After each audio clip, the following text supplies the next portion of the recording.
κύριος Αλιφερόπουλος, τηλεόραση του Αλφα.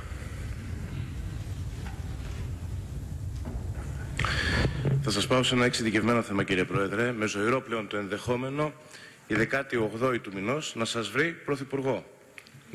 Να σας έχει δώσει η κάλπη τη δύναμη να κυβερνάτε αυτή τη χώρα, να κρατάτε το τιμόνι της. Τι θα πράξετε στο ενδεχόμενο νέας μαζικής φυγής καταθέσεων από τον τραπεζικό χώρο?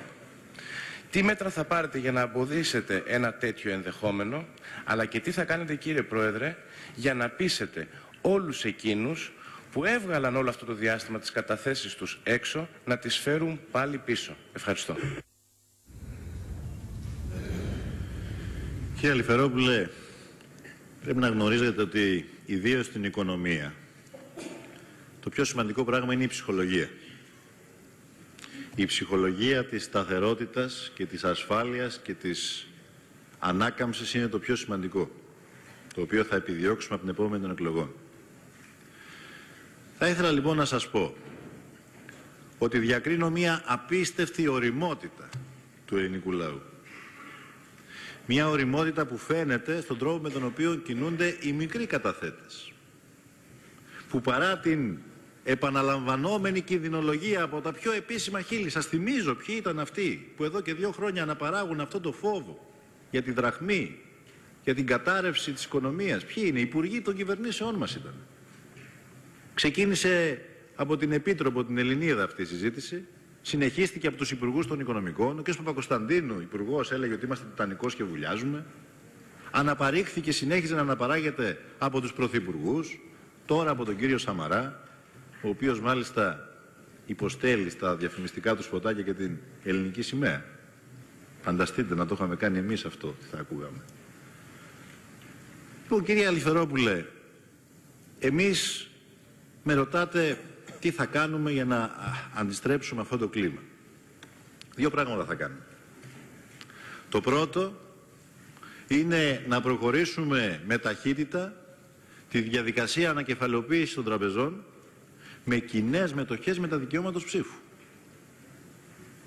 Που σημαίνει δηλαδή ότι θα προχωρήσουμε με ταχύτατη διαδικασία αυτό που εμείς ονομάζουμε κοινωνικοποίηση του τραπεζικού συστήματος, δημόσιου κοινωνικού ελέγχου του τραπεζικού συστήματος.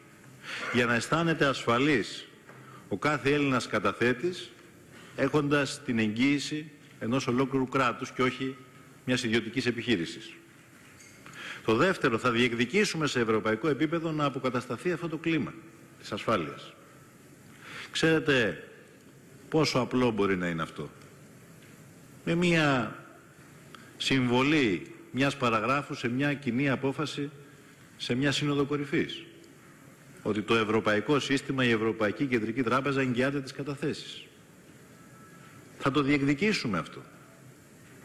Επίσης, θα προσπαθήσουμε να πείσουμε τους εταίρους για κάτι πολύ απλό. Ότι αυτή τη στιγμή η σημαντικότερη τόνωση, ένεση τόνωσης της ελληνικής οικονομίας δεν θα ήταν νέα δάνεια, αλλά να αποκατασταθεί αυτό το κλίμα. Διότι αυτή τη στιγμή, σύμφωνα με στοιχεία της Τράπεζας της Ελλάδος, 25 δισεκατομμύρια ευρώ βρίσκονται όχι στο εξωτερικό, αλλά εντός της χώρας, κάτω από στρώματα, κρυμμένα, από φοβισμένους ανθρώπους, πολίτες, οι οποίοι έχουν σηκώσει τα χρήματά τους από τις τράπεζες. Αν αυτά τα χρήματα επιστρέψουν στο τραπεζικό σύστημα, είναι η μεγαλύτερη δυνατή τόνωση. Η μεγαλύτερη και σημαντικότερη ένεση τόνωσης της ελληνικής οικονομίας που μπορεί να γίνει αλλάζοντας το κλίμα. Και θα προσπαθήσουμε να τους πείσουμε ότι η πρώτη κίνηση πρέπει να είναι αυτή. Από εκεί και πέρα, μου δίνετε την ευκαιρία να σας πω ότι αυτές οι κινήσεις, οι ανεύθυνες κινήσεις ακόμα και τραπεζιτών, της κινδυνολογίας που είδαμε το τελευταίο διάστημα, μας δίνουν την εντύπωση ότι έχουμε να κάνουμε με ένα σύστημα που μπροστά στην πιθανότητα της κατάρρευσης, της δυνατότητας των ιδίων να ελέγχουν τα πράγματα, είναι όχι μόνο ανεύθυνο αλλά και κοινικό. Και ροκανίζει το κλαρί στο οποίο καθόμαστε όλοι.